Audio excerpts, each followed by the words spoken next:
Om Namo Bhagavate Sri Arunachala Namaskaram. Once again, before I start, I'd just like to say, if anyone has any questions, either about what I'm talking, either about the subject I'm talking about, or about any other matters related to Bhagavan's teachings, please feel free to write them.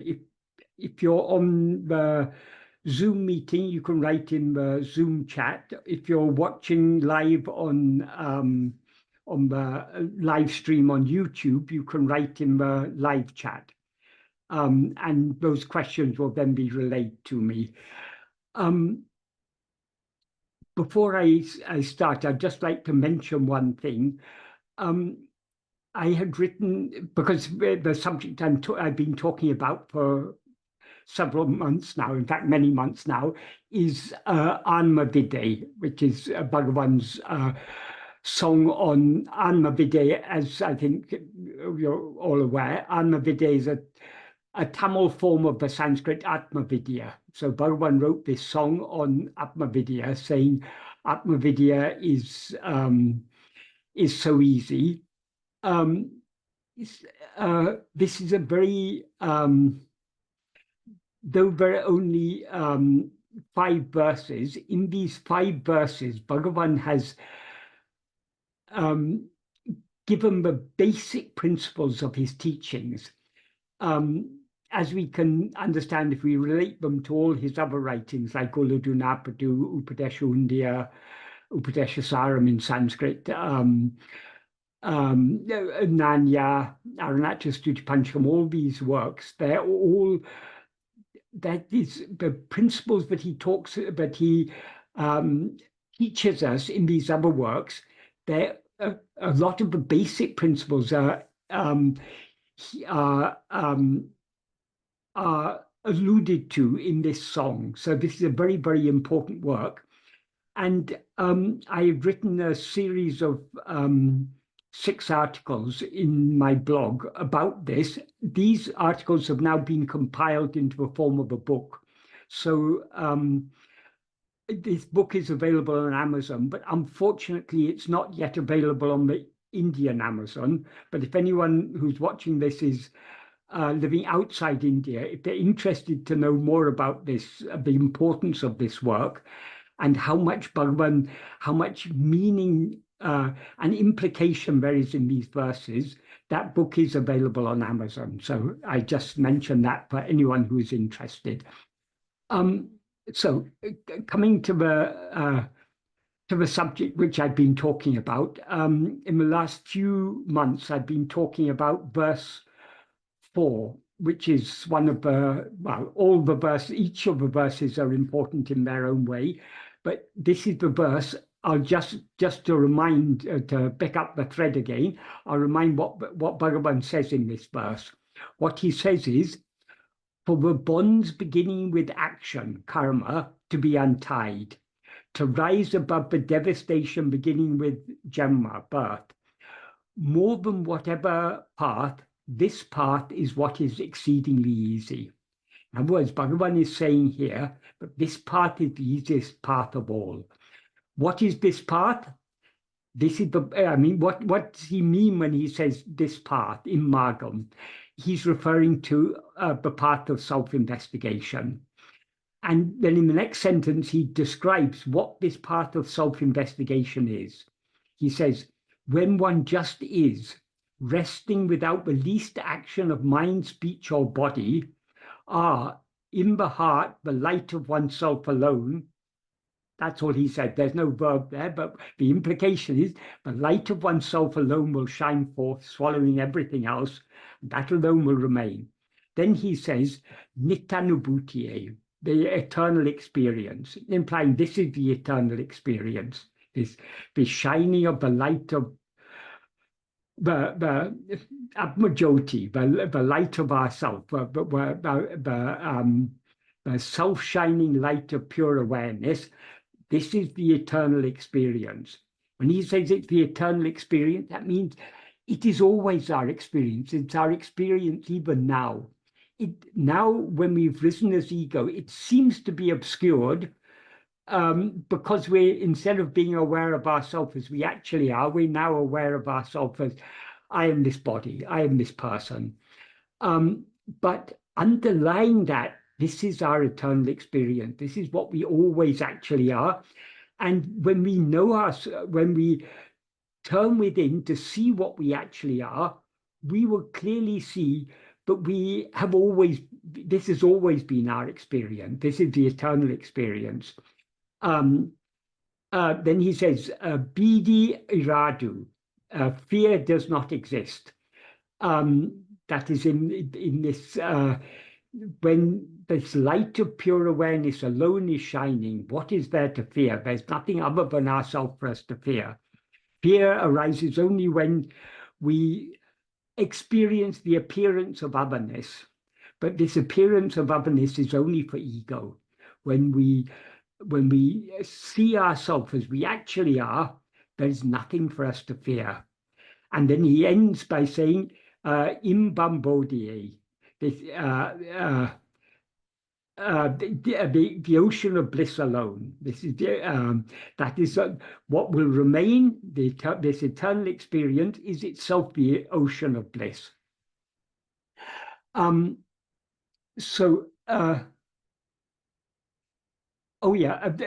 when he says, when one just is, resting without the least action of mind, speech, or body, what he implies here is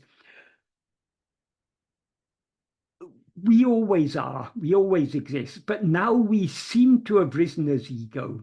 So the state of just being, summa irapadu, is the state in which we do not rise as ego and thereby remain as we always actually are. But we rise as ego by attending to things other than ourselves. That is, the very nature of ego is always to attend to other things, the things other than ourselves. So we cannot rise, stand, or flourish as ego without constantly attending to things other than ourselves.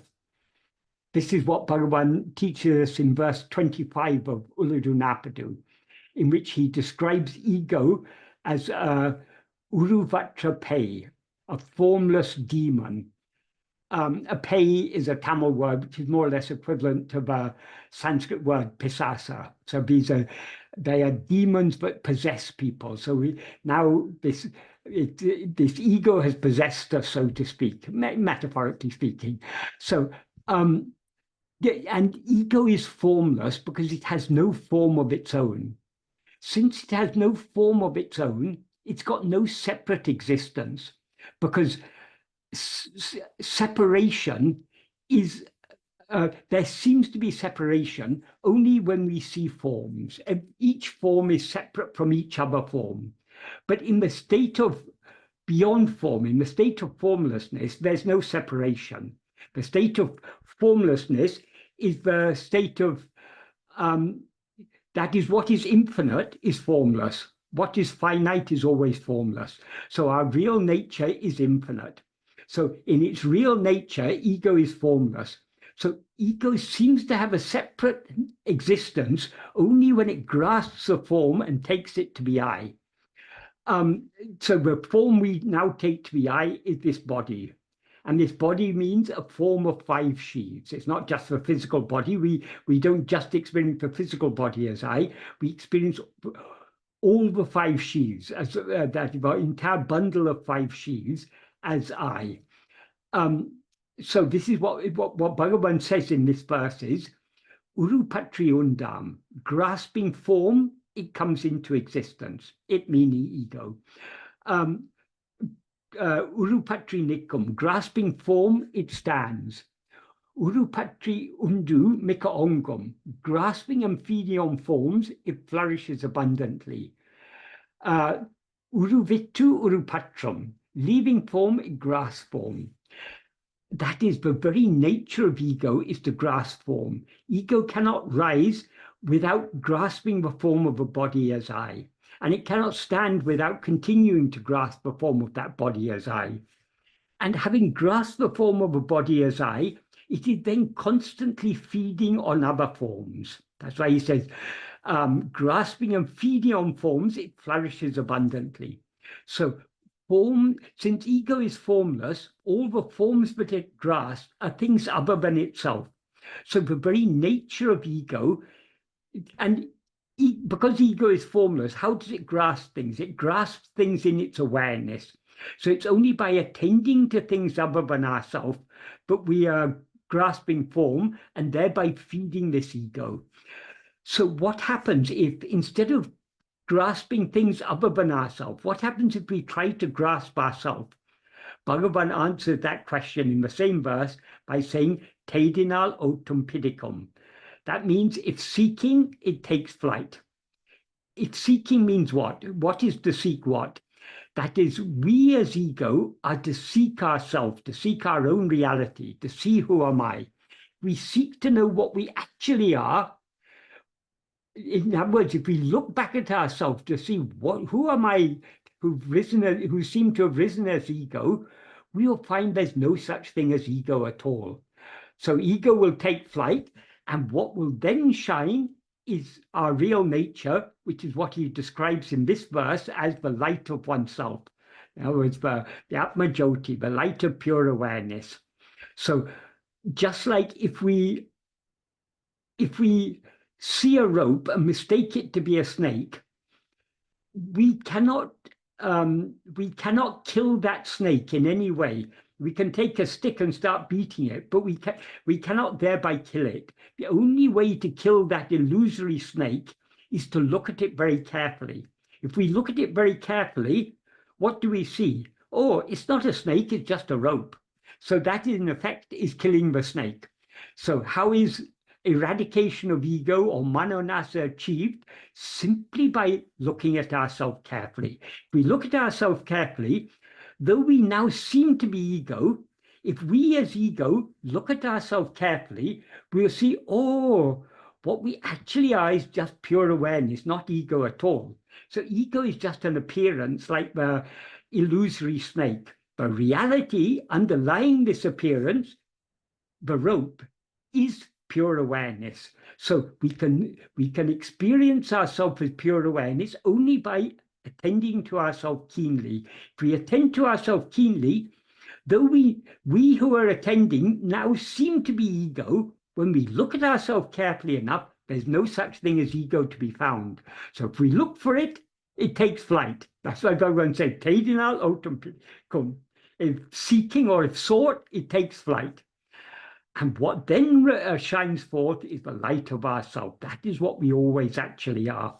So how to just be, since the nature of ego is to rise, stand, and flourish by attending to things other than itself, it can subside and dissolve back into its source only by attending to itself. So when Bhagavan says in this verse, when one just is, resting without the least action of mind, speech, or body, what he means is we attend to ourselves and thereby cease rising as ego. If we subside back into our source, into the being the pure being from which we've risen, with the pure awareness I am, we will thereby be as we actually are. And when we are just remain as we actually are, then in the heart, this light of pure awareness, which is what we actually are, alone will shine forth. And this is the eternal experience. And in this state, there's no such thing as fear. There's only the infinite ocean of bliss. So that is what Bhagavan is teaching us in this verse.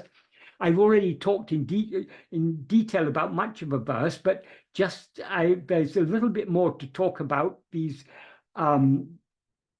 last few clauses.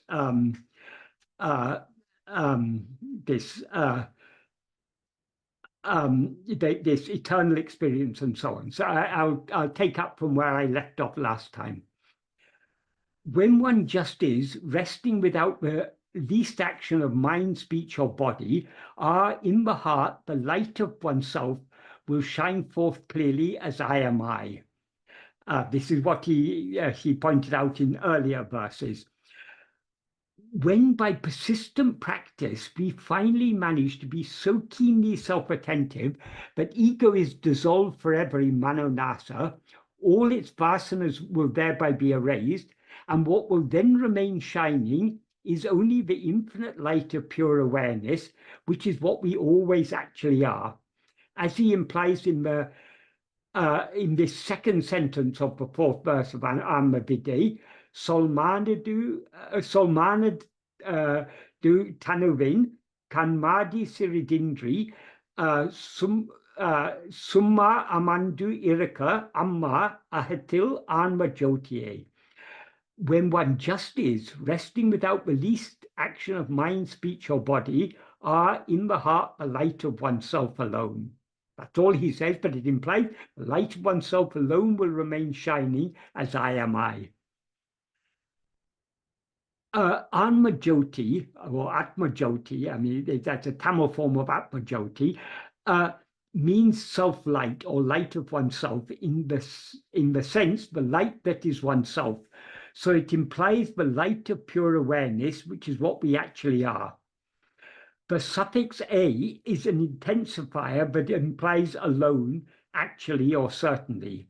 So Āṇma-Jyoti means the light of oneself alone. Since there's no explicit verb in the main clause of this sentence, Amma Ahatil Āṇma-Vichara, it implies in the heart the light of oneself alone will exist, or the light of oneself alone will remain shining. But it can also be interpreted as in the heart the light of oneself will shine forth clearly as I am I.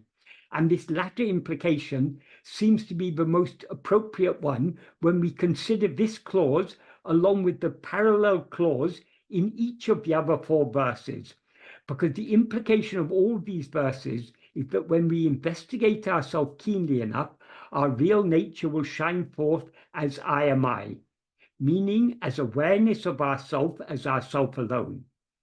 That is, Bhagavan often used this term nan or aham, which means I am I. What is the implication of this? It means that we will be aware of ourselves as ourself alone. Now we're aware of ourselves as if we are something other than what we actually are. We're aware of ourselves as I am this body. But when we know ourselves as actually are, we know that we are not this or that. We are only I and nothing other than I. So I am I. That is, the parallel clauses in the other four verses are Meya idea veli veyon swayam anma vilangame. In the heart space, which is real, oneself, the sun, will certainly shine by oneself. In the first verse, Ninevugal poi guheyul nan ena anma jnaname tanai tihurum, thought ceasing in the cave, meaning the cave of the heart, Atma-vichara, alone will shine spontaneously as I am I. In the second verse, Tannul Anma Prakasame Minnam, within oneself, Atma Prakasa, the light, the shining of oneself, alone will flash forth. Like lightning. Minnam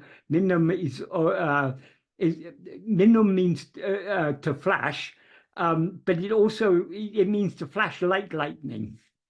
That's in the third verse, and in the final verse he says, the verse we are yet to come to, Āṇma-vichara enanma kaname, which means oneself, which is called Āṇma-vichara, will certainly be seen.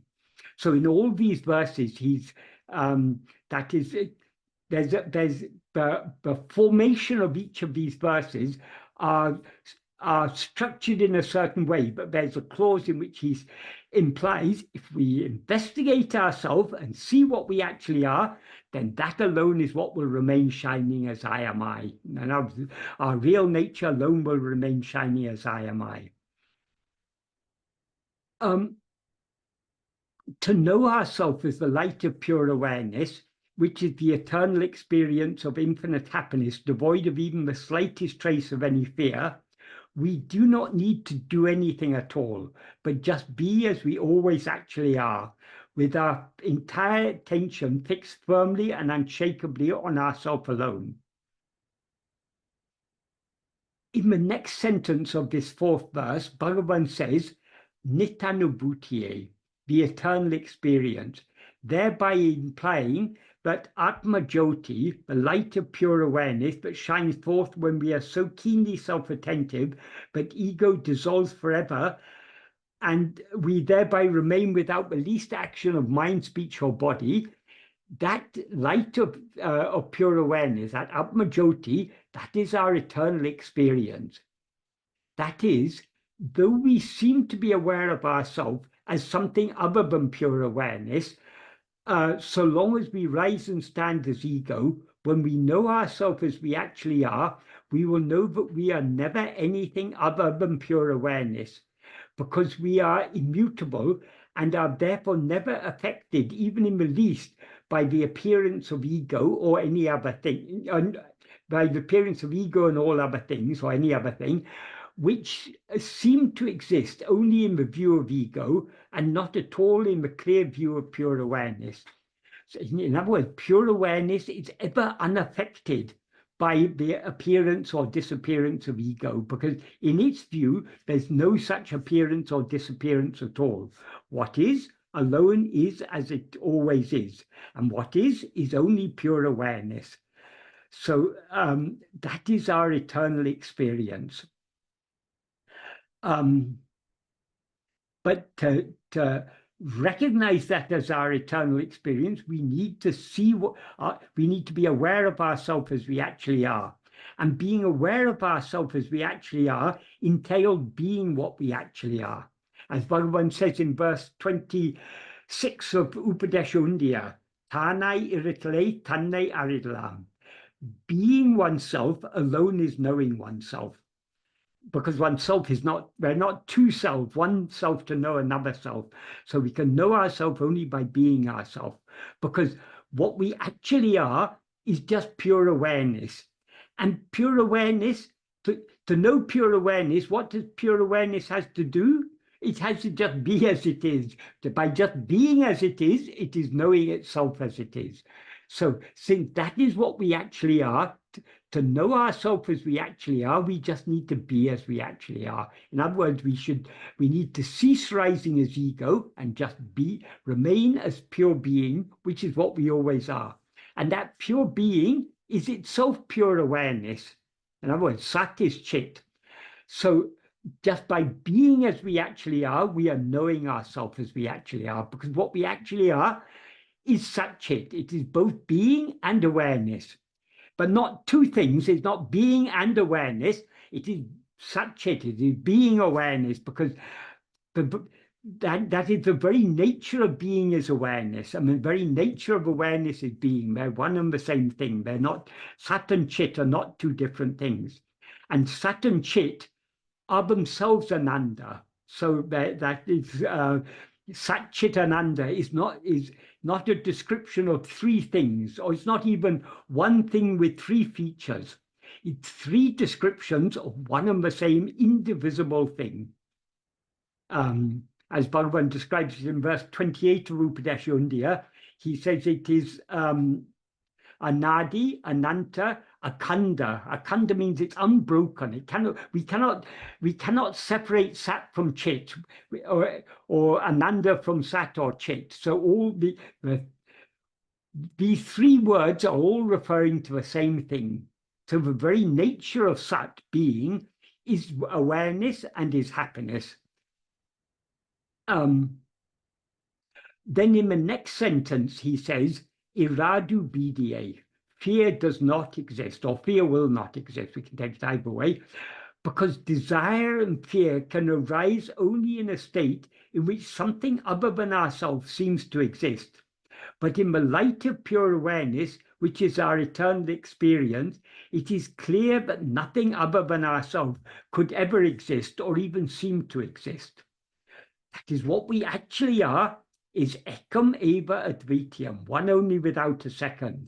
It's only when there's a second that we've got something to desire or something to fear. But when we alone exist without a second, what is there for us to desire? What is there for us to fear? So long as we rise and stand as ego, fear is inevitable, and so is desire. So if we want to be free of fear and free of desire, all we need do is to investigate and know what we ourselves actually are. When we know ourselves as we actually are, we'll know there's nothing other than ourselves, either for us to desire or for us to fear. So this is the perfect state. It's a state of infinite happiness, because when we are in a state in which we can never be troubled by desire or fear, what greater happiness can there be? So this is the greatest, this is the ocean of happiness, as he goes on to say in the final clause. That is, in the final clause, he says, Āṉma-Viddai, the ocean of bliss alone. And thereby implying that when we know ourselves as the light of pure awareness, I am, it will be clear that ego and all its desires and fears never actually existed at all. So what will then remain is only the infinite ocean of bliss, which is what we always actually are, and which is therefore our eternal experience. In order to know ourselves as the light of pure awareness, which is the eternal experience of infinite happiness, devoid of even the slightest trace of any fear, we do not need to do anything at all, but just need to be as we always actually are, with our entire attention fixed firmly and unshakably on ourself alone. Therefore, knowing ourself is extremely easy, extremely easy. If it seems at all difficult for us to know ourselves, to know and to be what we actually are, that is because we do not yet have all-consuming love to know and to be what we actually are. And we lack such love because we still have so much liking to know and experience things other than ourselves. And hence we are unwilling to let go of all such things.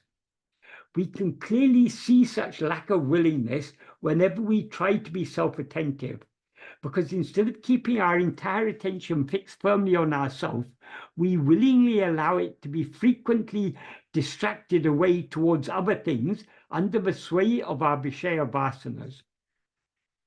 Therefore, we can cultivate the requisite love only by patiently and persistently trying to be self-attentive, bringing our attention back to ourselves whenever it is diverted away towards anything else.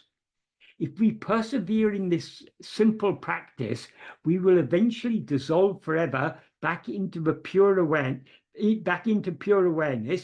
whereupon we will see for ourselves how extremely easy this Atma-Vichara actually is.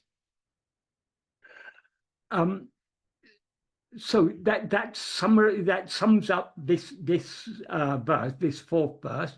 One thing that is to be noted in all these four verses, all the five verses, in each of the verses, Bhagavan ends, I'll just get the, in verse 1, he ends by saying, Imbam pongame, that is, bliss will surge. That's the final clause. The final clause of the second verse is Imba taname. That's Tanam, I think here is Stanam. It is the abode of bliss. In verse 3, he says Imba vikasame, because I think that's the shining of happiness. Here in this verse, he says Imba vambodhye, the ocean of happiness. And in the final verse, verse 5, he ends by saying Imbu torname. So what Bhagavan is repeatedly emphasizing is that when we know ourselves as we actually are, that is the shining forth of infinite happiness, which is our eternal experience. So that happiness will shine forth only when we know ourselves as we actually are. And as he emphasizes in the next verse, in order to experience that happiness, firstly, arulum vename, grace is all important. That is, the very nature of ego is to have desire for things other than itself, because since we cannot rise, stand, or flourish as ego without constantly grasping things other than ourselves, the very nature of ego is to have desire, to have liking for things that are other than ourselves. And these things are not, none of these things are real. They're all just an appearance. But so long as we have desire for these things, we are unwilling to let go and merge back into our source. So the love that is required in order to know ourselves as we actually are does not come from ego, because it's contrary to the very nature of ego. That love can come only from what we actually are, from our own reality. So so long as we rise as ego, we experience that love, which is our own real nature, as grace. But as Bhagavan said, grace is not something that comes from outside. Grace is not something that descends from heaven. Grace is what is always shining in our heart as our own being. So if we want to open our heart to grace, if we want to imbibe the grace, if we want to take the full advantage of the grace, we need to turn within. As Ramakrishna Paramahamsa said, grace is like the wind. It's always blowing. But in order to be moved by that, he used the analogy of, because he lived by the Ganga. On the Ganga in those days, all boats were driven by wind. They were sailing boats. So he often saw these sailing boats sailing on the Ganga. So he says, if we want to be benefited by the wind, we need to open our sails. In other words, we need to open our heart to the grace. The grace is ever there. But we need, instead of turning outwards and rushing after the world, we need to turn back within and thereby open our heart up to grace. That grace is ever shining within us, but we are blocking it off, so to speak, when we misuse it to go outwards. So if we want to yield ourselves to grace, if we want to get the full benefit of grace, we need to turn within and subside within. Another beautiful analogy Ramakrishna Paramahamsa gave, he said, grace is like rain. It's always pouring. But if the rainwater falls on a hill or on a mound, what happens? It all runs off. Where does the rainwater accumulate? Only in the low-lying places, in the depressions, in the pits, in the places that are low. So if we are full of ego, full of pride, we are like a mound or a hill. The rain of grace will all run off us. Whereas the more we subside, the more we sink low, the more the grace will accumulate in our heart. So these are beautiful analogies he gives. And Bhagavan emphasized the need for grace so much, because without grace, we will continue running out after the world. It's only grace that gives us the love that is required to turn within. And as Bhagavan said, bhakti is the mother of jnana. That is, we cannot turn within and know what we actually are without all-consuming love. And that love can come only from grace, only from our own reality. So that grace, as Bhagavan often said, is what is always shining in our heart as eye. But though it's always in our heart, we are constantly looking outwards and ignoring it. So if we want to be fully benefited by that grace, with all-consuming love, we need to turn within and merge back into our own being, which is itself grace. It is itself the infinite ocean of love and happiness. As Bhagavan sang in verse 101 of Aksharamlai, Ambu Vilalipol Amburu Vunilene Ambai Karitaral Arunachala. That is, he describes Arunachala as Amburu, as a very form of love. So in this verse, he says, like ice in water, melt me as love in you, the form of love. So love is our real nature.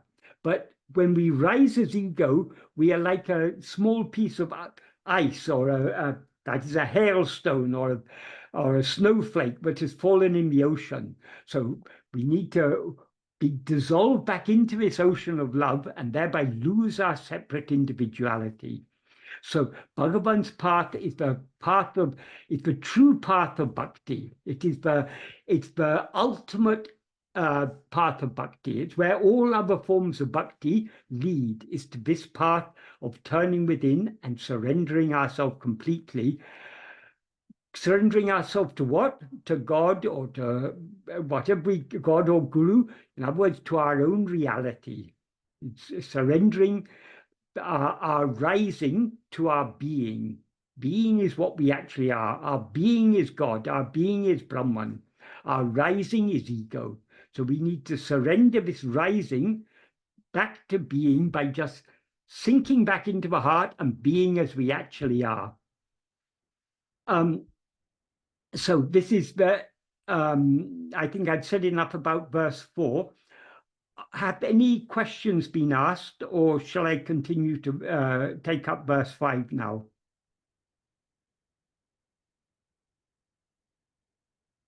Namo Ramana sir, there is one question. I shall read it out to you. It has come on YouTube. Right. From the ID Soul Musica. The question Right. is, quote, Michael James, Namaskar.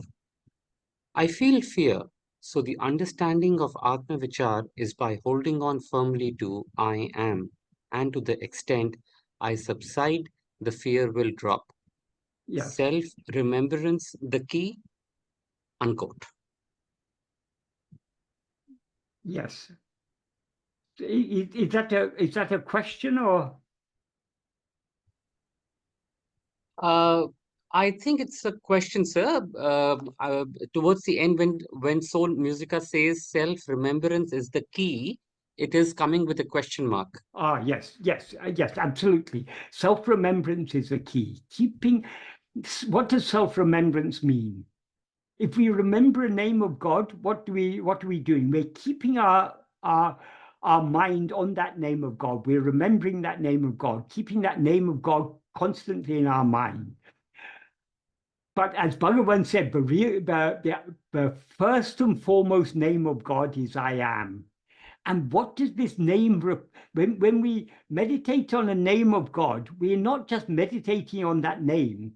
We are using that name as an aid to fix our mind on what that name refers to. So if we meditate Namah Shivaya, for example, we are using that name to fix our name on Shiva. If we're saying Krishna, or if we're saying Ramana, or whatever name we're saying, we are using that name as an aid to fix our mind on what that name is referring to. So, since the first name of God, the original name of God, is I am, Bhagavan even said, it is often said that Om is the original name of Brahman. But Bhagavan said, even before Om, I is the original name of Brahman. Bhagavan said, I is the elder brother, Om is the younger brother. So the first and foremost name of God is I. Because Brahman is what is always shining in our heart as I. So just like when we are meditating upon a name and form of God, we use the name of that God to meditate, to fix our name on that form. In the case of this path of vichara, the name we are focusing, well, but what we are trying to focus our attention on is ourself. And ourself is what is denoted by that name I am. So just like in Nama Smarana is a means to remember God. Remembering in this path, we are just trying to remember our own being. And by fixing our mind on our own being, that is the only way. Bhagavan has in Nana, people often say, how can you say that self-attentiveness is Atma-vichara? What authority is there for saying that? Bhagavan may have meant something different. No, he very clearly defined what he meant by Atma-vichara in Nana. In the 16th paragraph, there's a sentence in which he says, Sada kalamum manate Āṇma-Viddai Vaitirapatikutan Atma-vichara Mendrupaya. That means the name Atma-vichara is only for always keeping the mind on oneself. When we say name is for something, that means that name refers only to that. So what Bhagavan means by Atma-vichara is only keeping our mind on ourselves. Keeping our mind on ourselves means what? Keeping our attention on it. So whether we call it self-remembrance or self-attentiveness or self-investigation, it's all the same thing. So that is what we need to do. The whole problem is, Bhagavan sometimes said, but it's all a matter of attention. The whole problem is that we're constantly allowing our attention to go outwards towards other things. We're constantly attending to things other than ourselves under the sway of our Vishaya vasanas. So we need to break the now our Vishaya vasanas are very strong because we've been cultivating these Vishaya vasanas for countless crores of janmas. Now we've got to undo all that. We've got to that is, we have strengthened the Vishaya vasanas by constantly allowing ourselves to be swayed by them. Now we need to cease to refrain from being swayed by these Vishaya vasanas, and by clinging firmly to our own being. The more we cling to our own being, in other words, the more we attend just to I am and to nothing other than I am, the more the vasanas will lose their strength. But that is, the Vishaya vasanas will lose their strength, and the love to attend to ourselves, which is what is sometimes referred to as sat vasana, the inclination just to be, or the inclination to hold on to our being, that will get strengthened.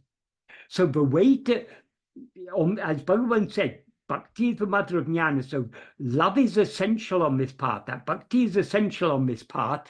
How to cultivate that bhakti? The most effective way to cultivate the bhakti is by patient and persistent practice. It doesn't matter how many times our mind goes outwards. We need to bring it back and fix it on ourselves again and again and again. By doing this, we gain abhyasa bala.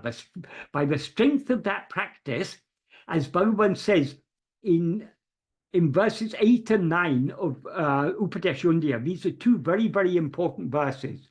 Because up to verse 7, Bhagavan has been talking about the path of bhakti as a path of action, of puja, japa, and dhyana. These are actions of body, speech, and mind.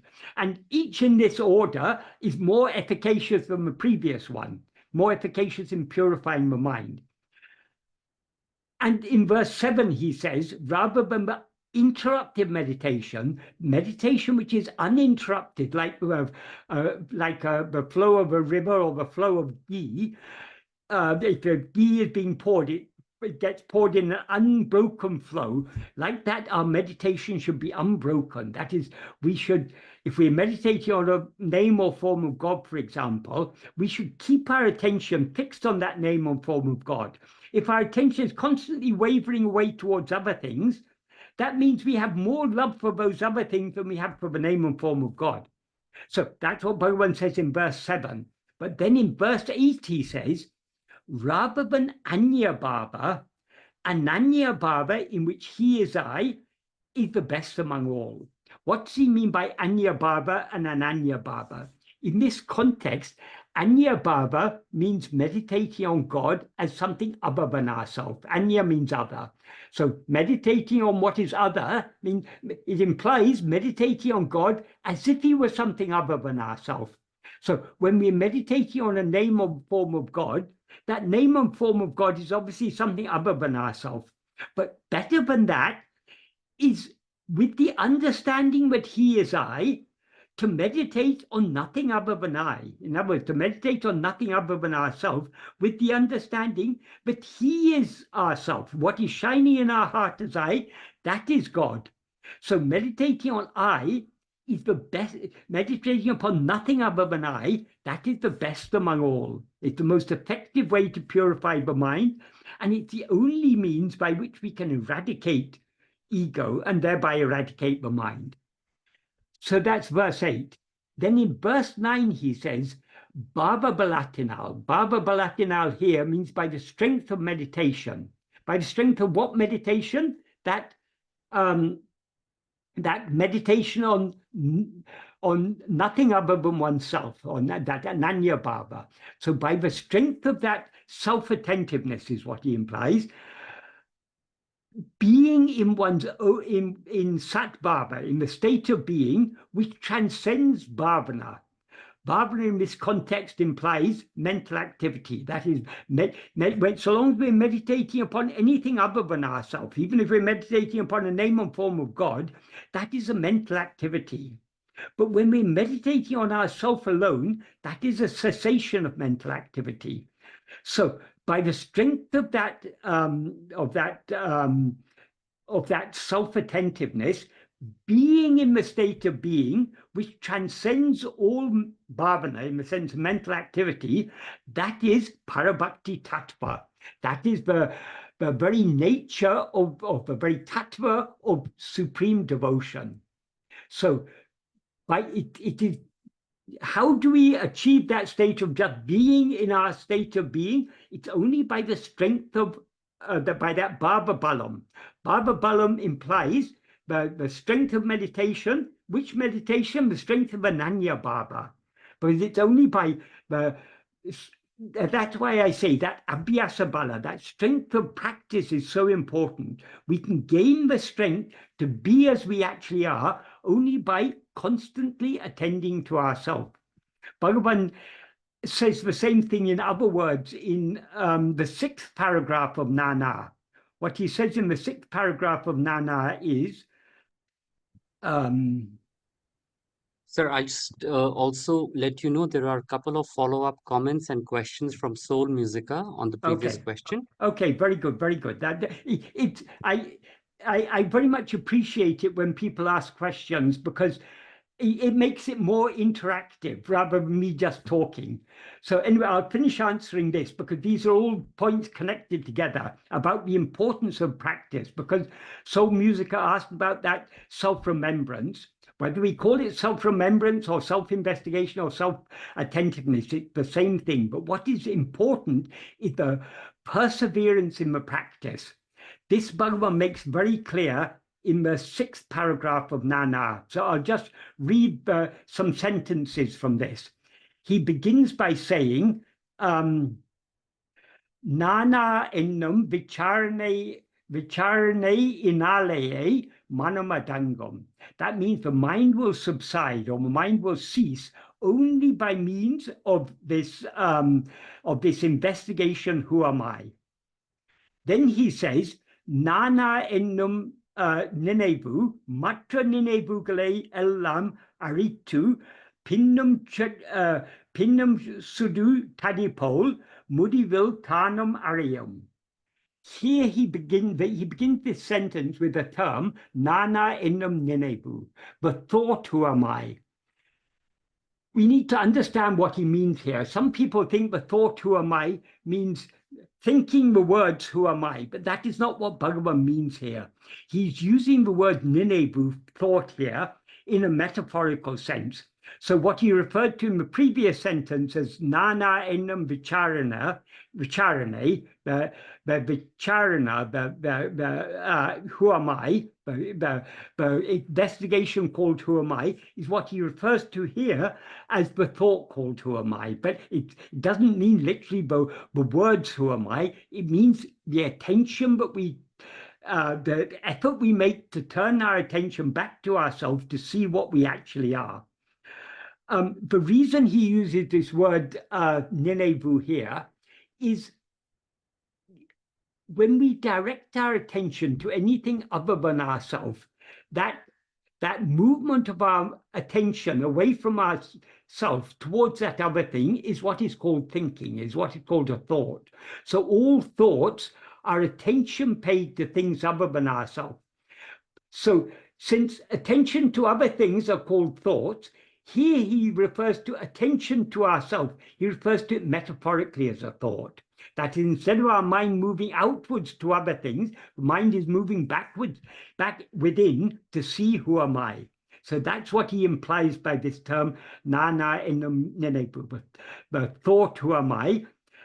Destroying all other thoughts will in the end itself be destroyed, like the stick, like the corpse burning stick is literally what it means. Pinnam chudu tadipole, the corpse burning stick. What he means by the corpse burning stick is when a body is being cremated, in order to ensure that the body is completely burned, a stick is used to constantly, if burning embers, if burning sticks fall out of a fire, they need to be pushed back into the fire. So the fire needs to be kept together and burning fiercely in order to burn the corpse completely. So, but that stick that is used for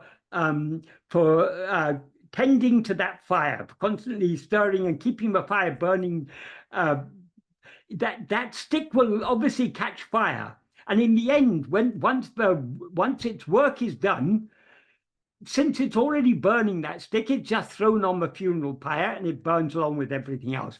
So using that as an analogy, Bhagavan says, if you want to destroy all other thoughts, you should allow room for only one thought in your mind. That is the thought, who am I? It doesn't literally mean thinking the words, who am I? What he refers to as the thought, who am I, is the attention that we pay to ourselves. So in order to prevent us attending to anything other than ourselves, we need to keep our attention fixed firmly on ourselves. By keeping our attention fixed firmly on ourselves, we destroy all other thoughts. And then even this thought is destroyed. That is, the effort that we make to attend to ourselves will be destroyed. That is what he implies here. It's a very significant and very deep meaning in this sentence. Then he goes on to how to actually put this into practice. Then he says, Pira enangal erendal abatre purti panmanavku etane amal ave yaraku undayana āṇma-Vichara vendum. That means if other thoughts rise, that is, we're trying to keep our attention fixed on I alone. But if other thoughts rise, how do we deal with them? If other thoughts rise, without trying to complete them, in other words, without allowing our attention to follow those thoughts, because we all know if one thought rises in the mind, that leads to another thought, leads to another thought, leads to thoughts rise in chains. That is, so when we begin to think one thing, we follow a chain, and then we get diverted on another track and another track and another track. That's the nature of the outward going mind. So whatever thought arises, we shouldn't try to complete it. In other words, we shouldn't follow that thought. Instead, what should we do? It's necessary to investigate to whom they have arisen. Because whenever thoughts arise, the arising of thoughts means the appearance of thoughts. To whom do all thoughts appear? They appear to me. So who am I? So investigating to whom, when he says it's necessary to investigate to whom they have appeared, what does that mean in practice? Investigating to whom means the fact that the thought has arisen means our attention has gone away from ourselves. So investigating to whom it has arisen means turning our attention away from the thought back to ourselves, the one to whom the thought has arisen. So investigating to whom means turning our attention away from whatever appears back towards ourselves. So whatever may appear, to whom has it appeared? To me. We turn our attention back to ourselves. Bhagavan, note that Bhagavan doesn't say here questioning. he said it's necessary to investigate. The verb he uses is vichari, vicharika vendum. It's necessary to investigate to whom. So how do we investigate to whom a thought has appeared? We turn our attention away from the thought, back towards ourselves, the one to whom the thought has appeared. And then he goes on to say, etene enangal erinum enna. However many thoughts arise, so what? So Bhagavan doesn't ask us to try to stop thoughts. Let any number of thoughts arise, so what? Jagratei, vigilantly, odvaru endum kalumbum pode. As soon as each thought arises, idu yaraku undaina endru vicharital. If one investigates to whom it arises, enakendru tondrum, it will be clear to me. That is, whatever thought may arise, to whom does it arise? It arises only to me. And that means we turn our attention back to ourselves. And having turned our attention back to ourselves, what do we then do? We have to try to hold on to that, to that self-attentiveness. That's what he implies in the next sentence. Nana endru vicharital. If one investigates, who am I? Whereas investigating to whom implies turning our attention away from whatever appears back towards ourselves. In this context, investigating who am I implies holding on to that, having turned our attention back to ourselves, having restored the self-attentiveness, we then need to hold on to that self-attentiveness. So, nana ennam vicharital, if one investigates who am I, that means if we hold on to that self-attentiveness, manam tan pirapidituku tirumbi vidam, the mind will return to its birthplace. What does he mean by birthplace? Birthplace is the source from which the mind has risen. What is the source from which the mind rises? It's from our own being. That is, when we wake up from sleep, or when we rise from sleep, whether in waking state or in dream state, from what are we arising? We're arising from sleep, but what is there but actually exists in sleep? What exists and shines in sleep is only our own being, I am. So our being, I am, is the source from which the mind has risen. So that is what Bhagavan refers to here as Pirapidam, the birthplace. The birthplace of the mind is our own being. So, but if we, having turned our attention back to ourselves, if we hold firmly onto that self-attentiveness, the mind will return to its birthplace. That is, the mind will subside back into its source. Erunda enamum adangividum. And the thought which had risen will also subside. That is, when the thinker subsides, the thought will subside along with it. But thinker is ego or mind. When we turn our attention back to ourselves, if we hold on to that self-attentiveness, we will sink back into our source. We will return to the place, our birthplace. And then he says, this is the very important, this is what I was leading up to. He says, Ipadi paraka manataku tampirapidatil tangi nikkam shakti adikari kindradu. That means, Ipadi paraka, when one practices and practices in this way, manataku, for the mind, tan pirapidatil tangi nikkam shakti, the power to remain in its source, the power to stand remaining in its source, adikadi kindradu will increase. So here Bhagavan is emphasizing the importance of persistent practice. We need to go, paraka means when one practices. So the practice has to be persistent. Doesn't matter how many thoughts arise. Whenever any thought arises, to whom does it arise? We need to turn our attention back to ourselves. So what he referred to in verse 9 of Upadesha as the bhava balam, the strength of meditation, is what he's referring to here as the manam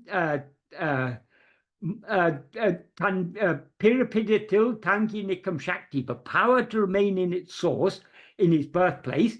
That power is the power of practice. So it's only by practicing and practicing that we have gained that power to remain firmly in our source. So yes, the answer to the question is, sorry, a rather long-winded answer, but yes, constant self-remembrance or self-attentiveness is the means. Doesn't matter how many times our attention gets diverted away from ourselves. It doesn't matter how many times we forget to attend to ourselves.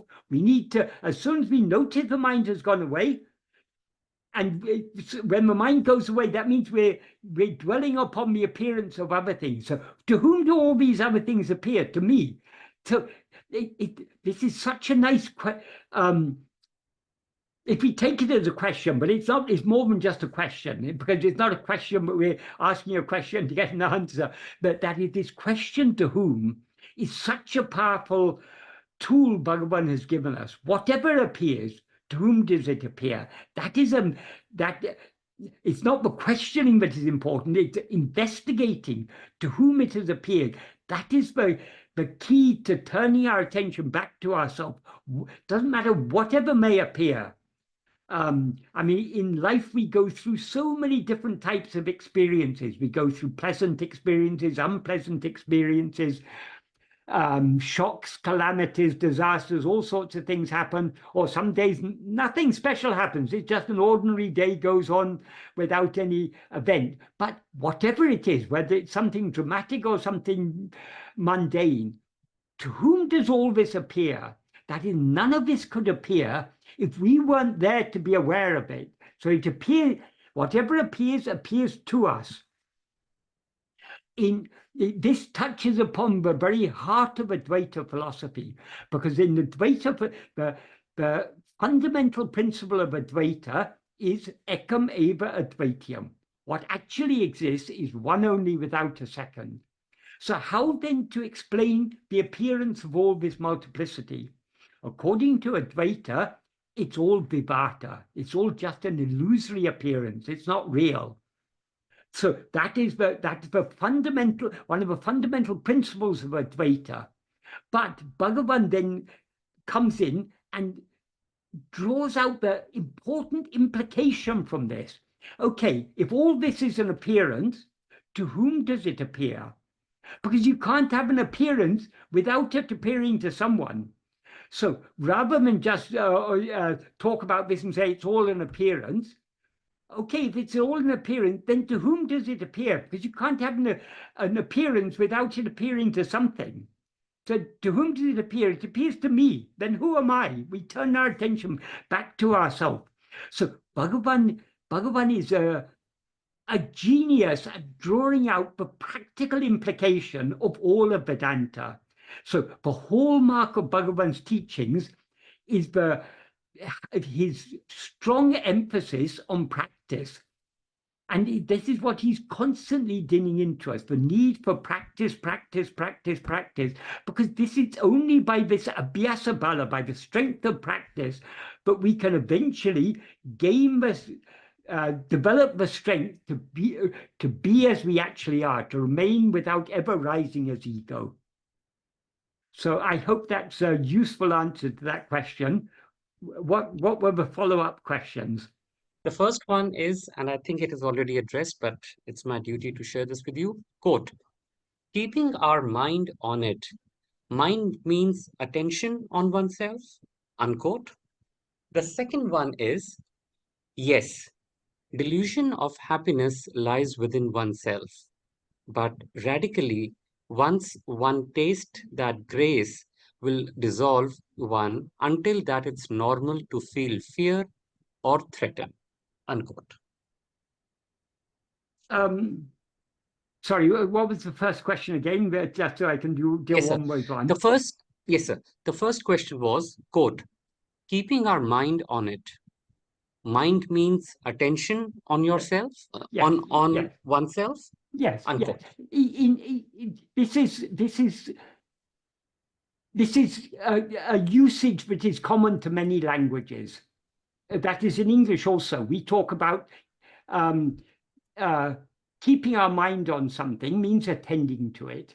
And exactly the same in Tamil. When Bhagavan said keeping the mind on oneself, what he means by keeping mind on oneself is keeping the attention on oneself.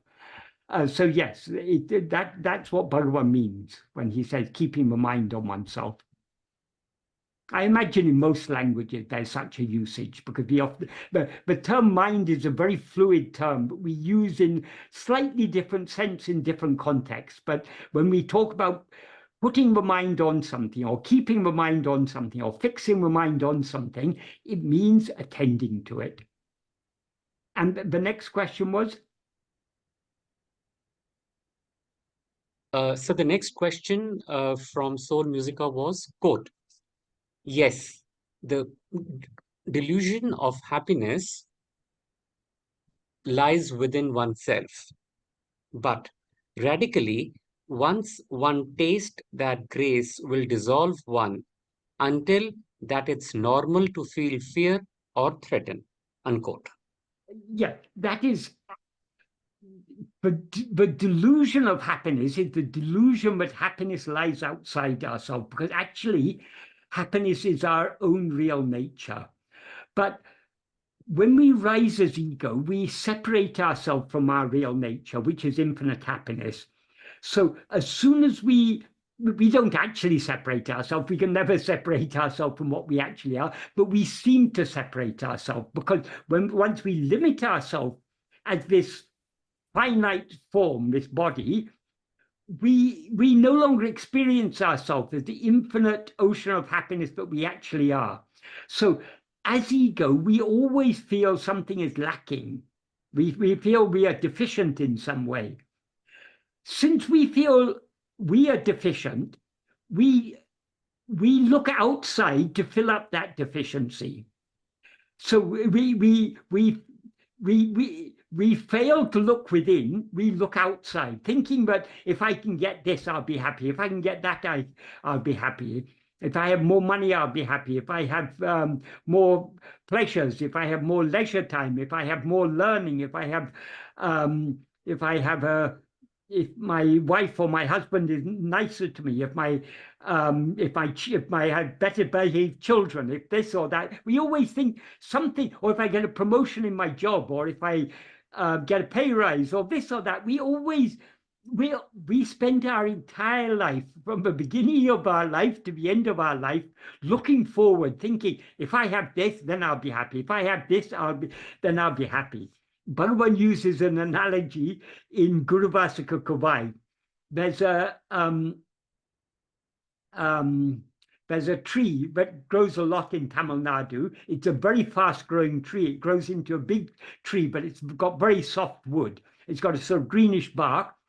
And the fruit of that tree, the English name for it is a silk cotton tree, because the fruit of that tree are long pods. And when the pods dry up and open, inside is the seeds with a soft cotton-like material. That is because that's dispersed the seeds by wind.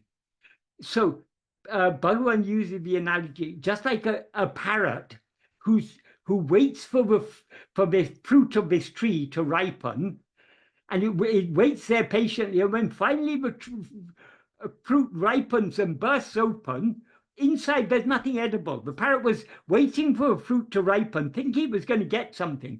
Likewise, we live our whole life always thinking, I'll be happy if I get this, I'll be happy if I get that.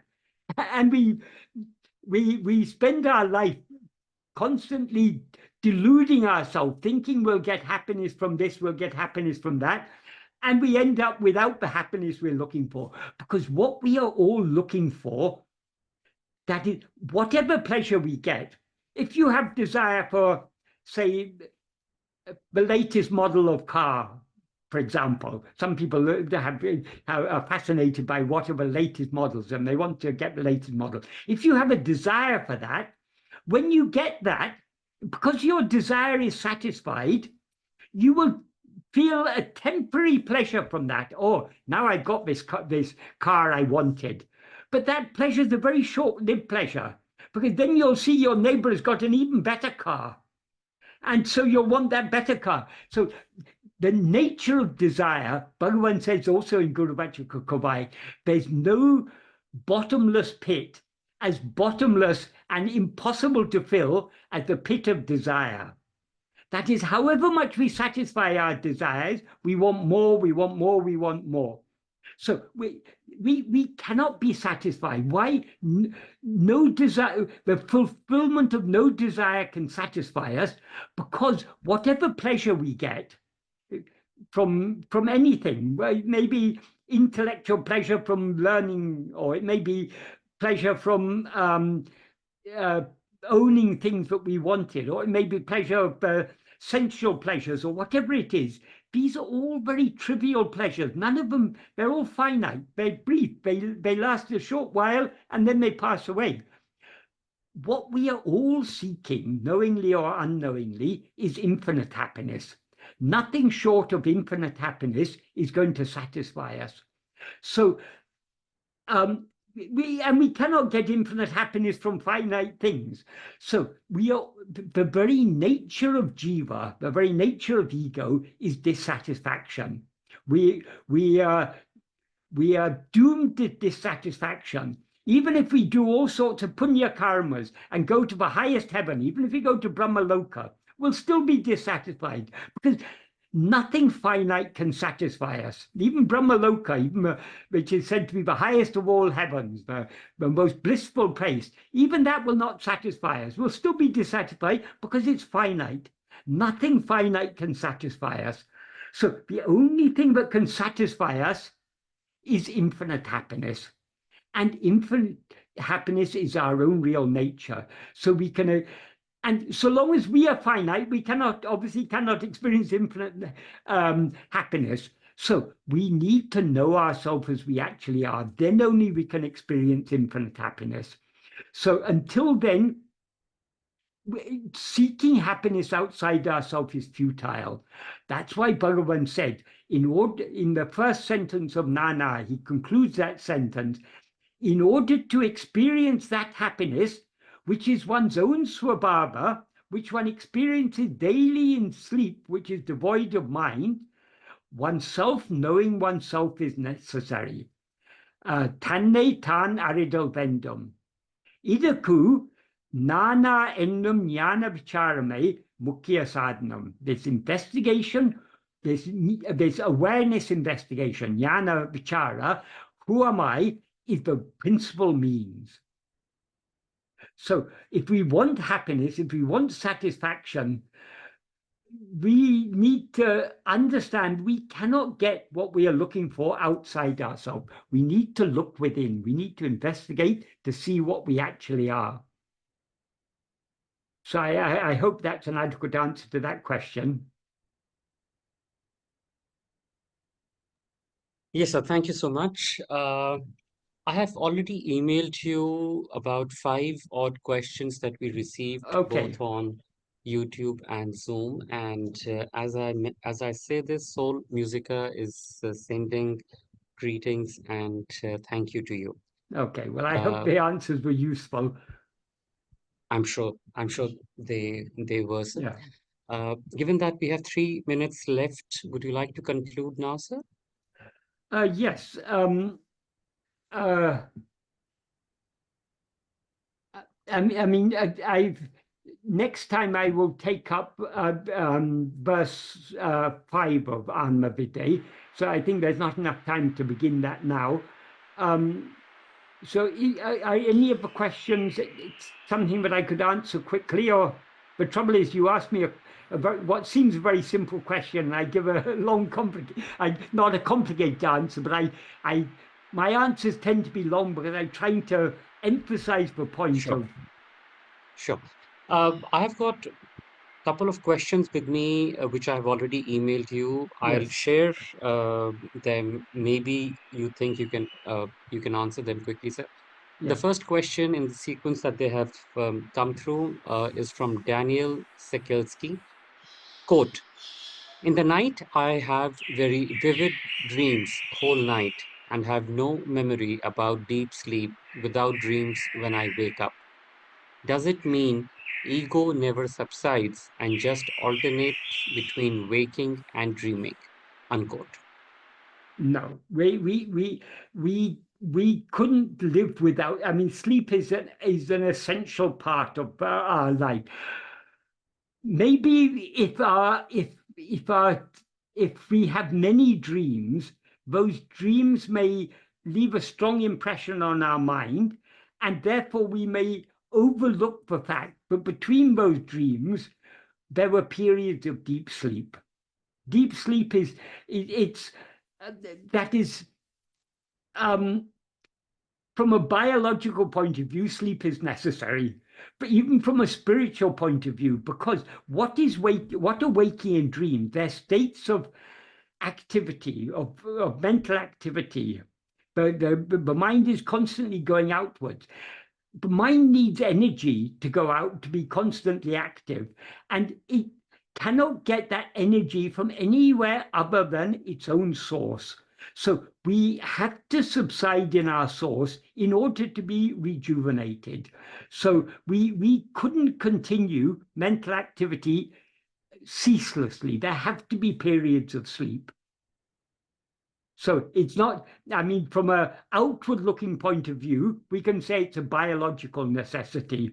But from a deeper view, looking that the more inward looking view, it's the activity of the mind requires energy, and we expend that energy.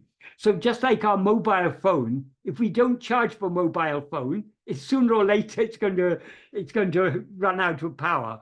Likewise with the mind, when we are expending the energy throughout the states of waking and dream, sooner or later the mind runs out of it needs recharging, and it can be recharged only in the state of sleep. Because the state of sleep is a state where the mind subsides back into its source. And its source, our own being, is the source of all energy, all power. So without subsiding back into our source, we cannot recharge and gain the energy to continue. If supposing we try to keep awake, nobody can keep awake indefinitely. I mean, sometimes there are situations, for example, in war, one of the ways in which people are tortured, if they think if one army think their soldiers of the other army had some secret that they want to know, or if they capture a spy, say, and they want to know the secrets, who are all the other spies in the network, they will try to torture the spy. And one of the most effective ways of torturing a person is sleep deprivation. If you prevent a person from sleeping, you completely, it's impossible to, even if someone tries to keep you awake, they'll reach a point where nothing can keep you awake. You'll be overpowered by sleep. So sleep, we all experience sleep. If our mind is very outward going, we may overlook the fact, but for a certain time every day, we are absorbed in deep dreamless sleep.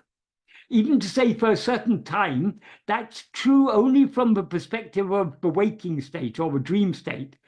Because in sleep, obviously, there's no time at all. We don't experience any time. When we wake up in the morning, we may think, oh, I slept for, often we wake up, and if we've been sleeping soundly, we're not immediately aware how long we've slept for. It may seem that we've been asleep only for a short time, but when we look at the clock, we've actually been asleep for 6 hours or 8 hours or something. So in sleep, because in what exists and shines in sleep, that in dreamless sleep, is only our own being.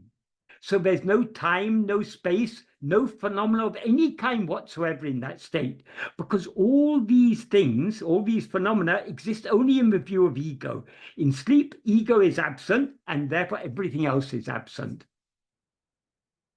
I hope that's a clear answer to that question. Thank you, sir. That was indeed a very clear answer. Would you like to conclude, sir? Oh, yes. Om Namo Bhagavate Sri Arunachala Ramanaya.